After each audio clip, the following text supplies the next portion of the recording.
Hello everyone, sunrise tuition classes में आप सबका स्वागत है। आज का हमारा टॉपिक है कम्युनिकेशन। तो इस वीडियो में हम लोग स्टडी करेंगे कम्युनिकेशन की डेफिनेशन को, उसके एलिमेंट्स को और उसके टाइप्स को। तो चलिए स्टार्ट करते हैं। कम्युनिकेशन की सबसे पहले हम लोग डेफिनेशन को रीड करते हैं।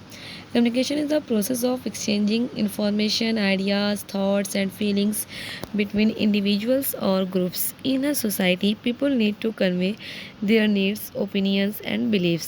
This sharing of information allows individuals to understand each other and work collectively towards common goals.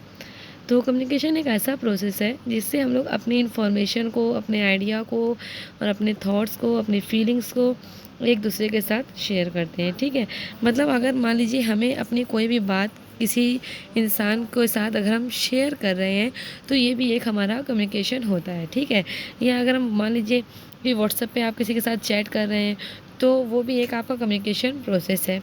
ठीक, तो कम्युनिकेशन का मतलब ये होता है कि आप अपने थॉट्स को या अपने कोई भी फीलिंग्स को या अपनी कोई भी इंफॉर्मेशंस को, किसी भी डेटा को अगर किसी अदर पर्सन के साथ शेयर करते हैं तो उसको हम लोग कम्युनिकेशन कहते हैं।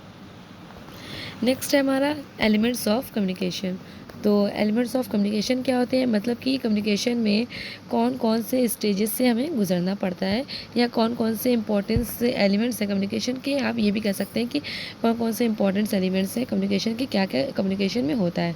तो सबसे पहले सेंडर, मैसेज, इनकोडिंग, चैनल और media, decoding, receiver, feedback, noise. ठीक है, चलिए वन बाय वन हम लोग इसको भी रीड कर लेते हैं। सेंडर, सेंडर का मतलब क्या होता है कम्युनिकेशन में? The person who convey the message is known as sender और कम्युनिकेटर। मतलब कि जो इंसान अगर आपको मैसेज देना चाह रहा है या बताना चाह रहा है, जो इंसान बोलता है, किसी भी इंफॉर्मेशन को बताता है, उसको हम लोग सेंडर कहते हैं। Message, it is the subject matter of communication. It में consist of facts, information, ideas, opinions etcetera. तो मैसेज का मतलब होता है कि वो टॉपिक, वो सब्जेक्ट जिस पर हम लोग कम्युनिकेट करते हैं। ठीक है, जिस पे बात हो रही होती है। इसमें हम लोग किसी भी इंफॉर्मेशन को भी कह सकते हैं, कोई आइडियाज़ को भी कह सकते हैं कि हाँ ये एक हमारा मैसेज है, हमारा ओपिनियंस ये है, जो ये हम इसको भी मैसेज कह सकते हैं। जैसे कि मान लीजिए अगर आपने हमसे कम्युनिकेशन के टॉपिक पे वीडियो बनाने के लिए कहा तो मैं आपको नोट्स प्रोवाइड कर रही हूँ। ठीक है, या वीडियो आपको प्रोवाइड करा रही हूँ, तो ये जो हमारा मैं आपको बता रही हूँ और आपके तक ये मेरी जो मतलब वीडियो से और उससे जो इन्फॉर्मेशन पहुँच रही है, जो भी टॉपिक से रिलेटेड जो भी मैं आप लोग को बता रही हूँ, इसको हम लोग क्या कह सकते हैं, सब्जेक्ट कह सकते हैं। ठीक है, मतलब कि किस टॉपिक पर बात हो रही हो उसको हम लोग क्या कहते हैं, कम्युनिकेशन का मैसेज पार्ट कहते हैं, एलिमेंट्स कहते हैं। ठीक है, फिर क्या है, encoding. The sender translate the message into words, gestures और other symbols which he feels make the receiver understand message.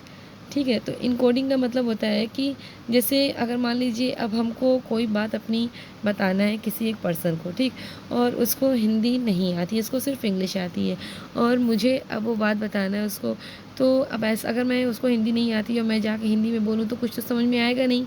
ठीक है, तो सबसे पहले मैं क्या करूँगी कि जो जो भी मेरी थिंकिंग्स है, जो भी मेरा सब्जेक्ट है या जो भी मैं उसको चाहती हूँ बताना, जो भी टॉपिक है, मैटर है, पहले मैं उसको उसकी लैंग्वेज में, उसके सैम्बल्स में, उसके गेस्चर्स में, उसके वर्ड्स में ट्रांसलेट करूँ ताकि वो समझ जाए, उसको समझ में आ जाए मैं कहना क्या चाह रही हूँ।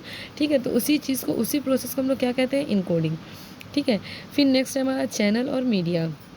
तो चैनल और मीडिया क्या होता है, the encoded message which is transmitted through some medium which is known as the channel. मतलब कि जिस मीडियम से हम लोग अपने इनकोडेड मैसेज को दूसरे पर्सन तक पहुंचाते हैं, ऑडियंस तक पहुंचाते हैं, उसी मीडियम को हम लोग चैनल कहते हैं। फिर क्या, decoding. It means process of conversion of symbols into message by the receiver. Decoding का मतलब होता है जो आपने मैसेज, जो सेंडर ने मैसेज रिसीवर को भेजा है, रिसीवर अब उसको कन्वर्ट करेगा अपने सैम्बल्स में। ठीक है, मतलब उसको जो मैसेज आपने भेजा है अब उसको वो समझने की कोशिश करेगा, उसी को हम लोग क्या कहेंगे, डिकोडिंग। फिर नेक्स्ट हमारा क्या है, नेक्स्ट है हमारा receiver. The person who receive the message is known as audience और रिसीवर। मतलब कि जो भी पर्सन मैसेज को रिसीव करता है, जैसे कि कोई एक पर्सन होता है जो मैसेज को भेजता है तो उसको सेंडर कहते हैं।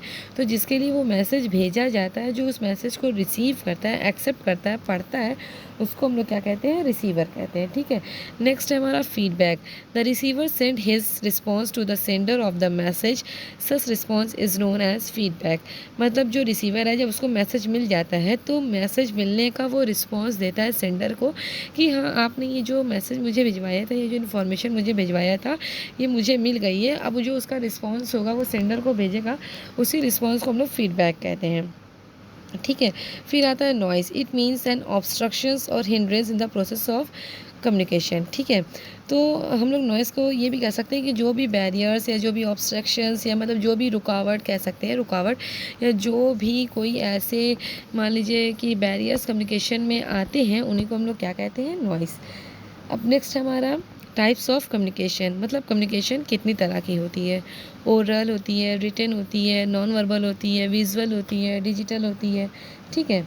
तो ये हमारी क्या है? Types of communication. चलिए वन बाय वन हम इसे भी रीड कर लेते हैं। Oral communication. ओरल कम्युनिकेशन क्या होती है? It involves speaking and listening and use for immediate face-to-face interaction, conveying emotions, discussing complex ideas and resolving issue in real time।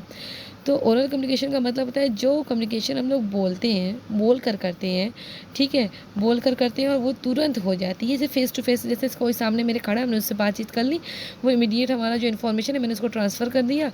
तो ये हमारा क्या कहलाएगा? Oral communication. रिटन कम्युनिकेशन क्या होती है? It uses words in a written format such as letter, emails और text. मतलब कि जो कम्युनिकेशन में हम लोग वर्ड्स का यूज़ करते हैं, ठीक है, जिसको हम लोग कोई एक फॉर्मेट में या लेटर में या ईमेल्स में या टेक्स्ट में लिखते हैं। ठीक है।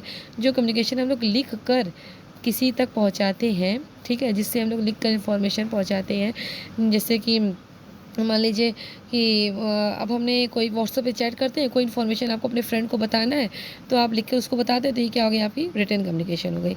ठीक है। फिर हमारा क्या था? Non verbal communication. Non verbal communication क्या होती है? It involves expressing message without words through body language, facial expression और गेस्चर्स। तो नॉन वर्बल कम्युनिकेशन का मतलब होता है एक ऐसी कम्युनिकेशन जिसमें हम लोग कोई भी मतलब मान लीजिए वर्ड्स का यूज़ नहीं करते हैं। ठीक है। हम लोग जैसे गेस्चर करते हैं या फेशियल एक्सप्रेशन, जैसे कि बॉडी लैंग्वेज, जैसे आप ये समझ सकते हैं कि गूंगे लोग होते हैं, गूंगे लोग वो बोलते नहीं हैं। ठीक है। वो इशारा करते हैं। ठीक है।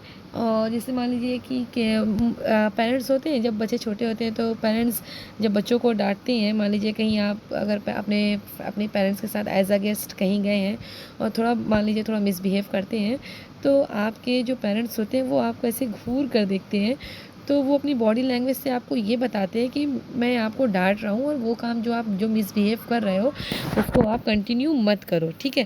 तो ये कौन से कम्युनिकेशन में आ जाती है? नॉन वर्बल कम्युनिकेशन में आ जाती है। ठीक है।